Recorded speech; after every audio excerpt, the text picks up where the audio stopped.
passengers travelling to and from France today, well, they're being advised to check directly with their airlines after hundreds of flights had been cancelled due to a threatened air traffic control strike. Now, that was called off at the last minute, but not in time to stop some disruptions. So Eoghan Corry, editor of Travel Extra, is on the line to tell us more. What's it looking like this morning, Eoghan? Welcome to the world of aviation politics, or even better, French aviation politics. Strike didn't go ahead, but we have 23 rotations from Dublin and one from Cork cancelled today. It's caused immense problems. Over 300 Ryanair flights, over 2,000 flights altogether have had to be cancelled.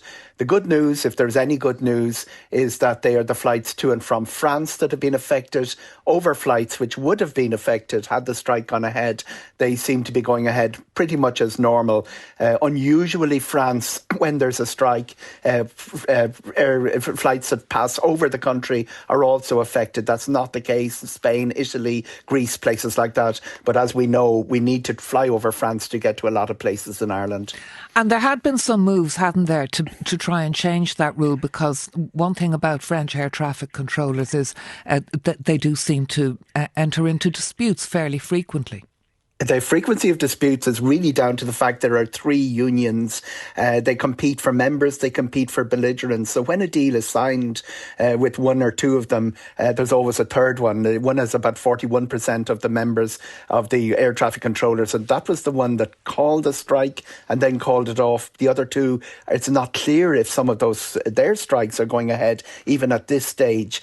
To add to the confusion, there was a peace deal done with the largest union till after the Olympics. That didn't seem to last very long. We've had a law change which says you have to give 48 hours notice. That seems to have, of a strike, that seems to have at least created the situation where discussions took place yesterday. But that's not enough for Europe's airlines. Ryanair quite vociferous that overflights should be allowed. Airlines for Europe, of which Ryanair and the Aer Lingus parent IAG are members. Yes. The question I want to finish up with then is anyone who is planning a trip to France this summer, you know, there's the usual likelihood of disruption, and then with the Olympics, is that even greater?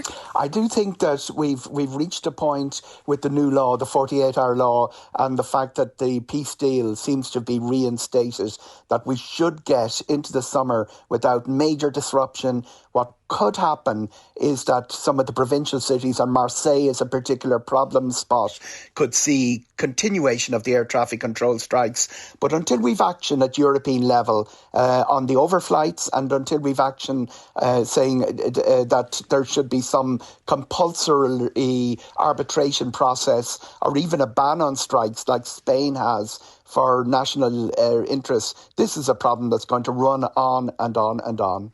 Plus ça change. Eoghan Corry, editor of Travel Extra, thank you so much.